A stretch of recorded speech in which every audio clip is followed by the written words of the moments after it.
नमस्कार साथियों, स्वागत है एनवीरा एजुकेशन के यूट्यूब चैनल पर। मैं राकेश चौहान एक बार फिर अगला पार्ट लेकर आया हूँ। प्रकाश यानी लाइट हमारे चल रहा था, इसका 5वां पार्ट और आखिरी पार्ट हमारे सिलेबस में दे रखा है दर्पण तथा लेंस। यानी यहाँ से क्वेश्चन पूछा जाएगा क्योंकि सिलेबस में स्पष्ट रूप से ये टॉपिक दे रखा है।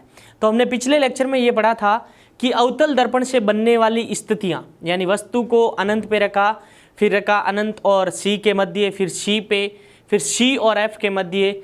यहाँ से जो जो स्थितियाँ बनी हमने पूरा एकदम चित्र के माध्यम से समझा था। और आज हम पढ़ेंगे उत्तल दर्पण। अवतल के लिए 5 स्थितियाँ पढ़ी थी और अब पढ़ेंगे उत्तल दर्पण के लिए। तो उत्तल दर्पण क्या होता है कि जिसका एक सिरा उभरा हुआ होता है और उभरे हुए सिरे से परावर्तन की घटना होती है और जो धसा हुआ भाग होता है वहाँ पे किया होता है लेपन चांदी का। तो पहली इसमें 2 ही स्थितियाँ बनेगी। तो पहली स्थिति क्या है कि जब वस्तु अनंत पर हो। कहाँ पे हो? जब वस्तु अनंत पे हो तो परावर्तन का कार्य करता है उभरा हुआ सिरा, ये वाला। तो आपको बोला गया है कि जब वस्तु अनंत पे हो, तो मैंने मान लिया वस्तु अनंत से है और अनंत से प्रकाश की किरण मुख्य अक्ष, ये है हमारा मुख्य अक्ष,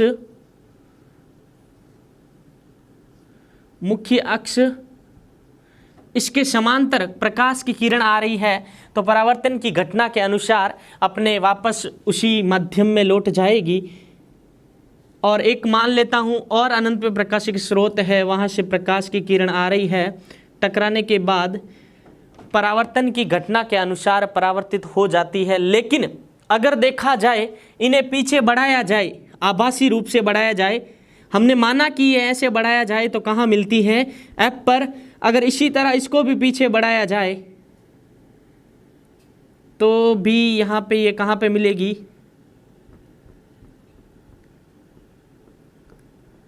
कहाँ पे?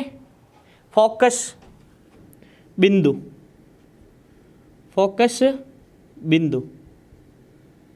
तो यहाँ से क्या स्पष्ट हुआ कि जब वस्तु अनंत पर हो तो प्रतिबिंब कहाँ बनेगा? तो पहली स्थिति लिख रहा हूं मैं, प्रतिबिंब कहाँ बनेगा? फोकस बिंदु पर। कहाँ बनेगा? फोकस बिंदु।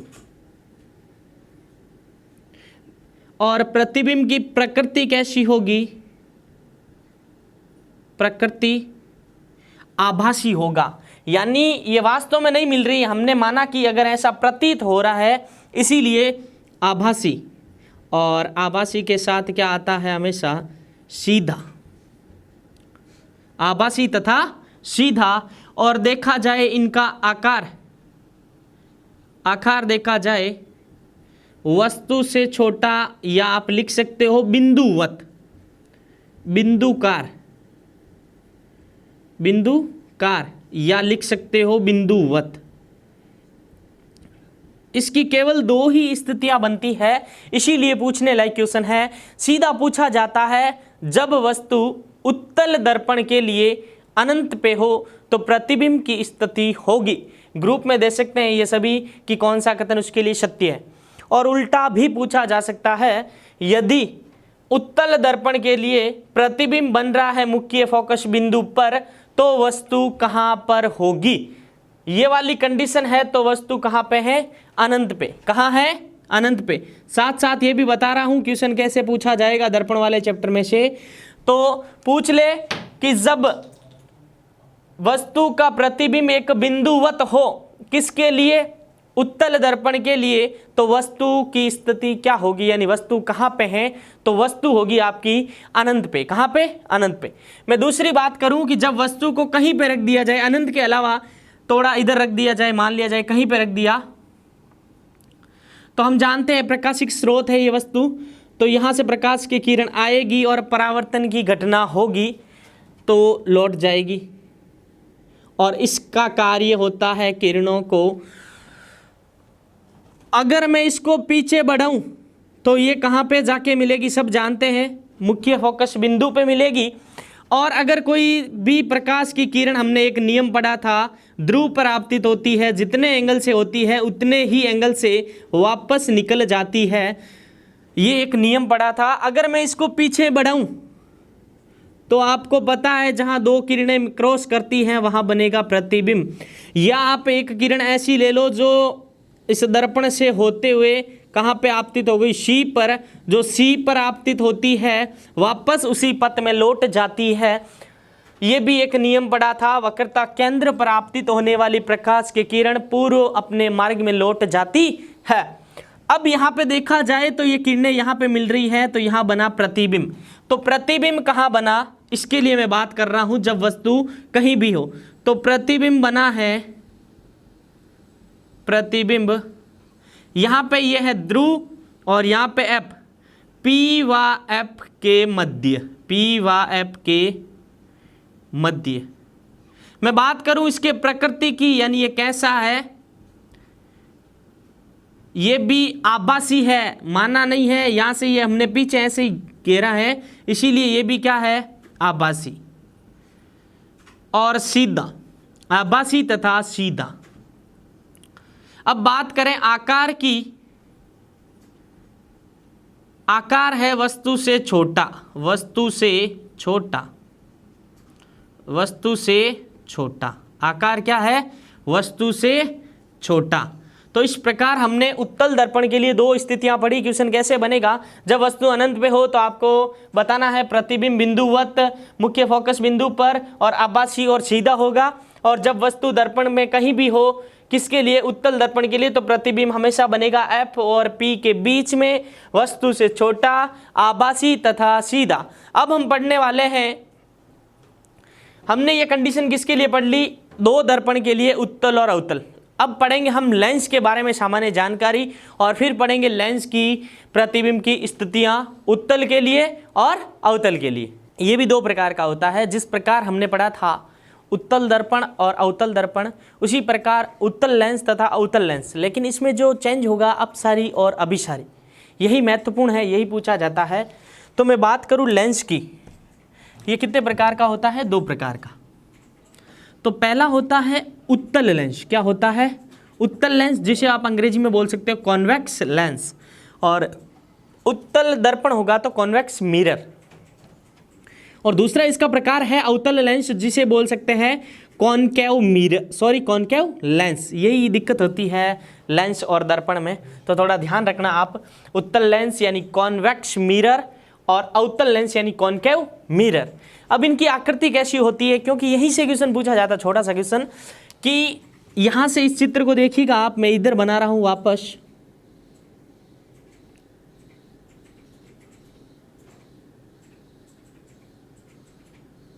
तो इस चित्र को देख के पता चल रहा है कि इसमें ये जो बीच में होता है, जिस प्रकार हमने पढ़ा था दर्पण में, पूछा गया क्वेश्चन है रेलवे में कि दर्पण में बीचों बीच होता है, जिसे आप बोल सकते हो ध्रुव, और यहाँ पे होगा ओ, जिसे आप बोलोगे प्रकाशिक केंद्र, प्रकाशिक केंद्र। क्या बोलोगे, प्रकाशिक केंद्र बोल सकते हैं। जो दर्पण में होता है उसे बोला जाता है पोल यानी ध्रुव। तो लेंस में थोड़ा अलग है, याद रखना, जो लेंस में होता है वह होता है प्रकाशिक केंद्र और दर्पण में होता है ध्रुव, थोड़ा याद रखना।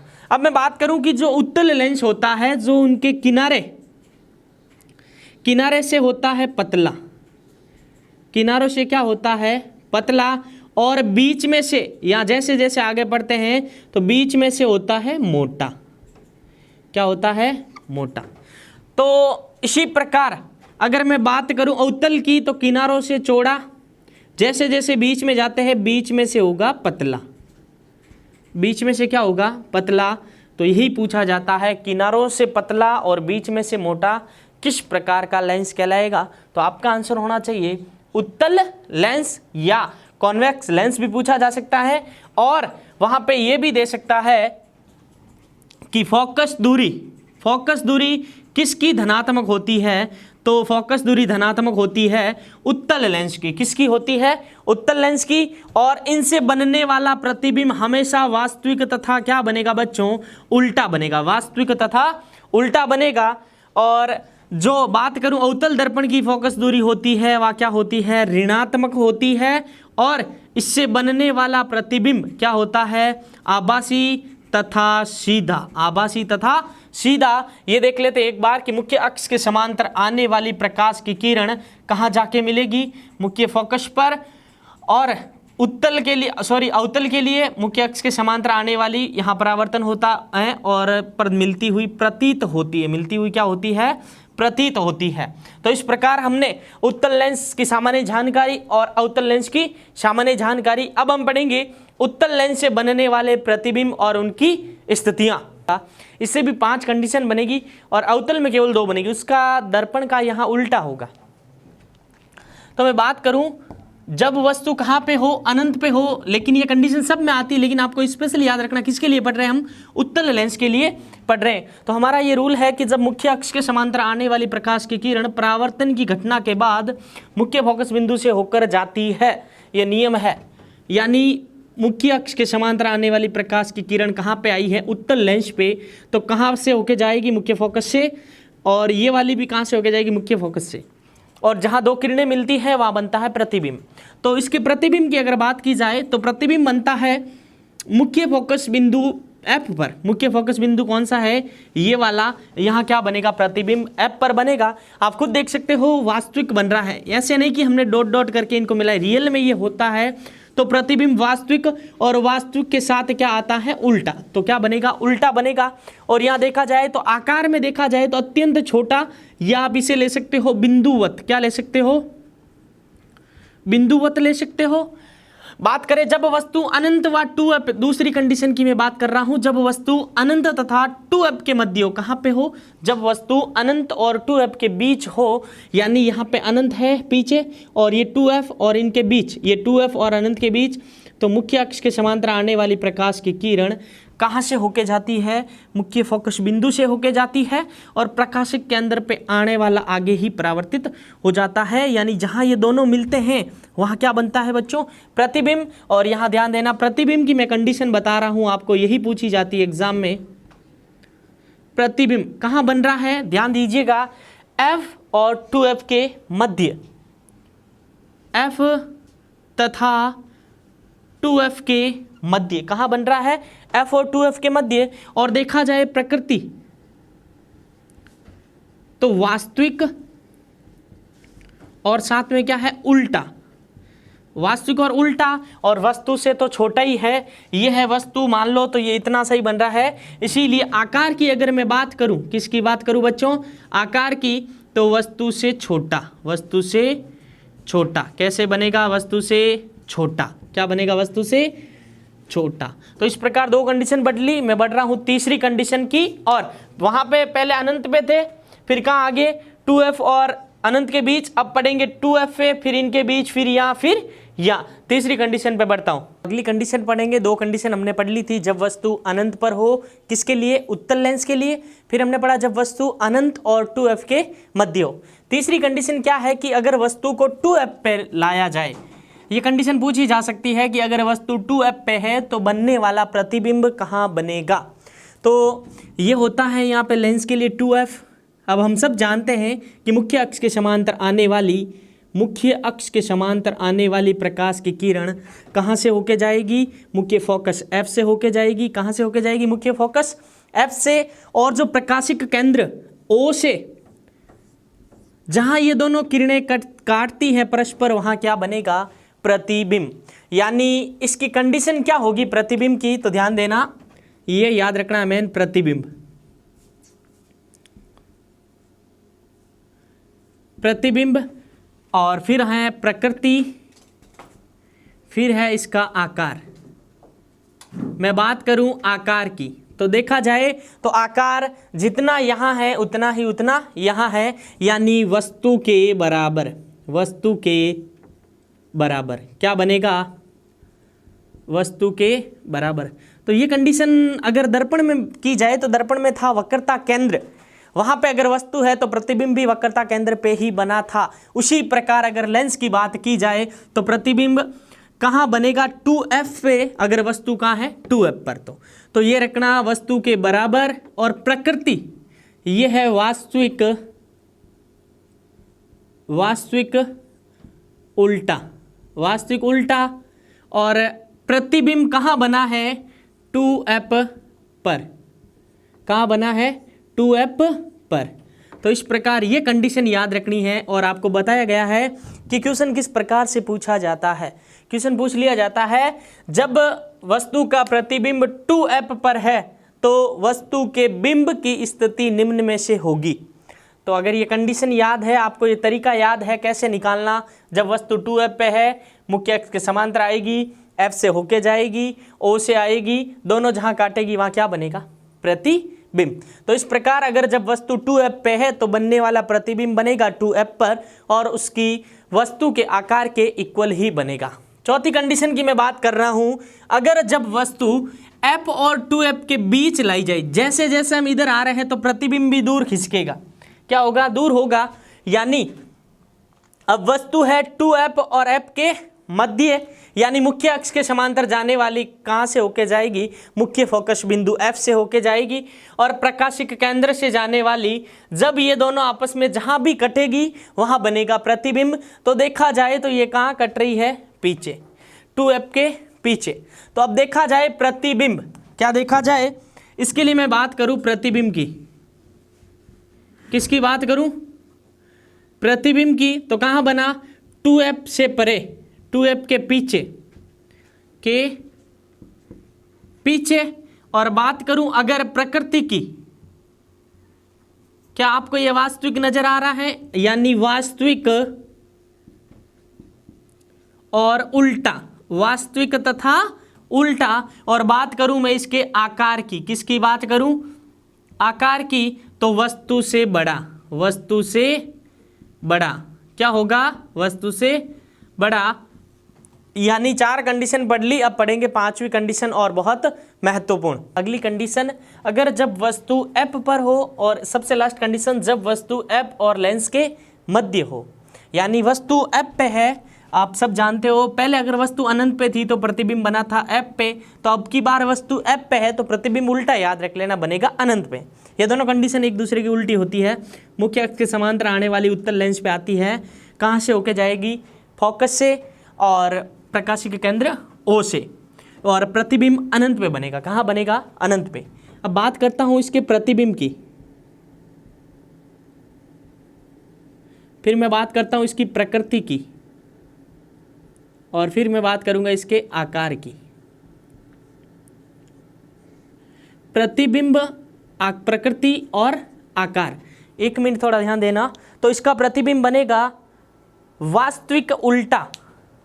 क्या बनेगा? जब वस्तु F पर हो तो वास्तविक उल्टा, वस्तु से काफी बड़ा। वास्तविक, सॉरी, प्रकृति क्या होगी? वास्तविक व उल्टा, वास्तविक तथा उल्टा। वस्तु से, आकार में वस्तु से बड़ा, वस्तु से बड़ा। और कहाँ बनेगा? अनंत पे बनेगा। कहाँ बनेगा? अनंत पे। तो ये कंडीशन भी इंपॉर्टेंट है, क्योंकि अगर जब वस्तु को आप अनंत पे ले रहे हो तो प्रतिबिंब बन रहा है F पे, और वस्तु को F पे ले रहे हो तो प्रतिबिंब वापस कहाँ बन रहा है? अनंत पे। एक दूसरे की उल्टी कंडीशन है और आसानी से याद भी रहती है। F पे हो तो अनंत पे, और अनंत पे हो तो F पे। जब वस्तु F और लेंस के मध्य हो, कहाँ हो? F तथा लेंस के मध्य हो। यानी ये कोई लेंस है और ये है फोकस बिंदु और ये प्रकाशिक केंद्र। जब वस्तु F व लेंस, लेंस में होता है प्रकाशिक केंद्र, इसके बीच कहीं भी वस्तु हो तो ये है वस्तु, और मुख्य अक्ष के समांतर आने वाली कहाँ से जाएगी? F से जाएगी। और बात करूँ प्रकाशिक केंद्र से, अगर आप इसको पीछे बढ़ाओ, ये कंडीशन इंपॉर्टेंट है, अगर आप इनको पीछे बढ़ाओगे तो प्रतिबिंब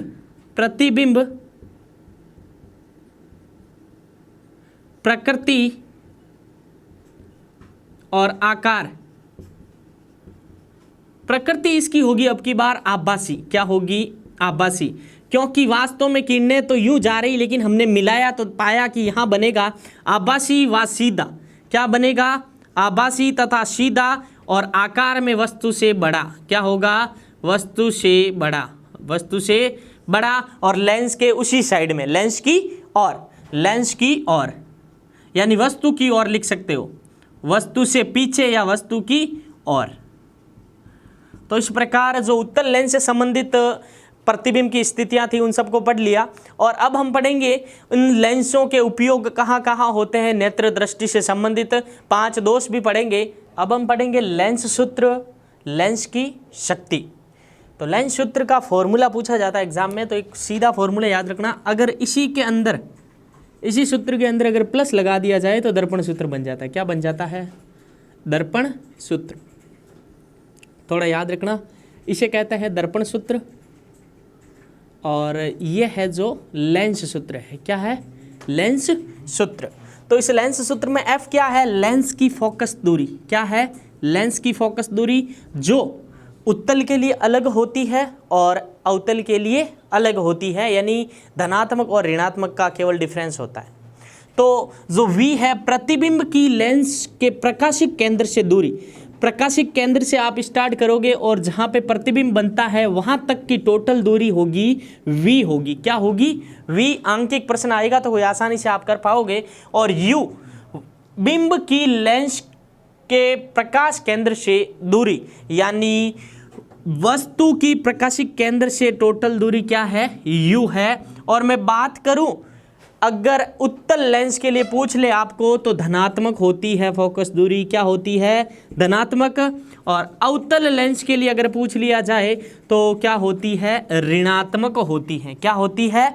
ऋणात्मक। तो लेंस सूत्र याद रखना, यहाँ पे V क्या है, U क्या है और F क्या है, ये पूछा जाता है। उत्तल लेंस के लिए फोकस दूरी होती है, उत्तल के लिए धनात्मक और अवतल के लिए ऋणात्मक होती। क्या होती है? ऋणात्मक। और लेंस की समता की मैं अगर बात करूं तो P = 1/f। अगर फोकस दूरी आपको एग्जाम में दे और समता पूछे तो 1/, जो भी मान देगा। और जो ये वैल्यू आएगी, ये जो वैल्यू आएगी डायप्टर में आएगी। क्या आएगी? डायप्टर में। ये पूछा जाता है डायप्टर किसका मात्रक है, तो लेंस की समता यानी पावर ऑफ लेंस। और धूप के चश्मे का डायप्टर होता है 0 डायप्टर। पूछा गया क्वेश्चन है धूप के चश्मे का, धूप के चश्मे का डायप्टर क्या होता है? 0। ये थोड़ा याद रखना, एक फैक्ट के रूप में पूछा जाता है। और जो फोकस दूरी है उसका मात्रक है मीटर। ये याद रखना थोड़ा, फोकस दूरी किस में मापी जाती है? मीटर में। अब बात कर रहा हूं कुछ आंख से संबंधित दोष जो अक्सर एग्जामों में पूछ लिया जाता है, वेरी इंपॉर्टेंट काउंट होता है प्रकाश में। केवल आपको दोष से निवारण यही चीजें याद करनी है, पूरा इतना डीप नहीं जाना है, कहाँ बनता है, पीछे बनता है, लेवल के हिसाब से पढ़ना है। मैं बात करूं निकट दृष्टि दोष की, निकट दृष्टि दोष यानी इस प्रकार के दोष में, यानी निकट दृष्टि दोष में निकट की वस्तुएं स्पष्ट दिखाई देती है और दूर की वस्तुएं स्पष्ट दिखाई नहीं देती है। निकट दृष्टि दोष, इस प्रकार के दोष से युक्त नेत्र से निकट की वस्तुएं स्पष्ट रूप से दिखाई देती है, लेकिन जो दूर की वस्तु है वह स्पष्ट दिखाई नहीं देती है। और एक बार अंग्रेजी में पूछ लिया गया, मायोपिया का किससे संबंधित है? पिछली रीट एग्जाम में जाके देखना, केवल इतना लिखा हो मायोपिया किससे संबंधित है, तो नेत्र दृष्टि से। कहाँ से? आंख से संबंधित है। इंग्लिश वर्ड थोड़े याद रखने पड़ेंगे इसमें। तो इस प्रकार से दोष के निवारण के लिए कौन से लेंस का उपयोग किया जाता है, ये भी पूछा जा सकता है। तो दूर करने के लिए अवतल लेंस का प्रयोग किया जाता है। कौन से लेंस का प्रयोग किया जाता है? अवतल लेंस का प्रयोग। निकट यानी निकट की दिखाई देती है, बाकी सब दोष है। निकट यानी पास की दिखाई देती है, बाकी सभी में दृष्टि दोष है, दूर की वस्तुओं में दोष है। दूर दृष्टि दोष यानी दूर की वस्तुएं सब दिखाई देगी। इस प्रकार के दोष युक्त नेत्र में दूर की वस्तुएं सभी स्पष्ट रूप से दिखाई देगी, लेकिन निकट की स्पष्ट नहीं देगी, और इसे कहते हैं हाइपरमेट्रोपिया। क्या कहते हैं? हाइपरमेट्रोपिया। इंग्लिश में याद रखना थोड़ा। अब इसके निवारण के लिए कौन से लेंस का प्रयोग किया जाता है, तो वह है दूर करने के लिए, 1 मिनट थोड़ा रुकना, दूर दृष्टि दोष में उत्तल लेंस का, सॉरी यहाँ पे अवतल नहीं है, यहाँ पे आएगा उत्तल लेंस। क्या आएगा? उत्तल लेंस। तो दूर दृष्टि के दोष के निवारण हेतु उत्तल लेंस का प्रयोग किया जाता है। मैं बात करूं तीसरे दोष की, जरा दृष्टि दोष। इसे भी अंग्रेजी में क्या कहते हैं? प्रेसबायोफिया। क्या कहते हैं? प्रेसबायोफिया। एक बार पूछा गया, अंग्रेजी वर्ड याद रखना। इस प्रकार का जब भी दोष उत्पन्न होता है नेत्र में, ना तो पास की वस्तु स्पष्ट दिखाई देती है, ना ही दूर की वस्तु। इस प्रकार का दोष जब व्यक्ति की एज हो जाती है वृद्धावस्था में, यानी जरा दृष्टि दोष, नाम से पता, जरा यानी बुढ़ा, यानी एज होते समय इस प्रकार का दोष उत्पन्न होता है, अंग्रेजी में प्रेसबायोफिया, यानी द्विफॉक्सी लेंस। इस प्रकार के दृष्टि नेत्र को निवारण को दूर करने के लिए द्विफॉक्सी लेंस, अंग्रेजी में भी आ जाता है बाइफोकल लेंस। और इस प्रकार के दृष्टि दोष में 2 प्रकार के लेंस लगाए जाते हैं। ये कंडीशन पूछी जाती है कि ऊपर कौन सा लेंस लगा होता है और नीचे कौन सा लेंस लगा होता है। फैक्ट के रूप में आपको याद रखना, ऊपर तो लगा होता है अवतल और नीचे लगा होता है उत्तल। द्विफॉक्सी लेंस में एक तो लगा होता है अवतल और एक लगा होता है उत्तल। ऊपर कौन होता है? अवतल, और नीचे कौन होता है? उत्तल। तो लास्ट दोष की मैं बात करूं, दृष्टि वैषम्यता दोष या अबिंदुता दोष भी कहते हैं। इसे क्या कहते हैं? अबिंदुता दोष। इस प्रकार के दोष में व्यक्ति किसी भी कलर को अलग नहीं कर सकता, यानी आंखें हैं जो कलर में भिन्न प्रकार का कलर है उसमें भेद नहीं कर सकती। इस प्रकार के दोष को दूर करने के लिए बेलनाकार, सिलेंड्रिक कहते हैं अंग्रेजी में, ये भी पूछा गया है, बेलनाकार लेंस का प्रयोग किया जाता है दूर करने के लिए। तो यह दोष इंपॉर्टेंट है और लेंस सूत्र आपको याद रखना है, और लेंस की शक्ति। तो इस प्रकार हमने प्रकाश को पूरा डिटेल से पढ़ लिया। तो आगे आने वाली क्लासों में वर्क एनर्जी पावर, यानी बहुत ही इंपॉर्टेंट है, ये भी आपके देर का एक अलग से टॉपिक, कार्य ऊर्जा शक्ति, उसकी थ्योरी, उसका मात्रक, उससे रिलेटेड आंकिक प्रश्नों का अध्ययन करेंगे। अगर आप एनवीरा एजुकेशन के ऑनलाइन प्लेटफॉर्म पे नए हैं तो चैनल को सब्सक्राइब कीजिए और वीडियो अच्छा लगे तो लाइक कीजिएगा। धन्यवाद।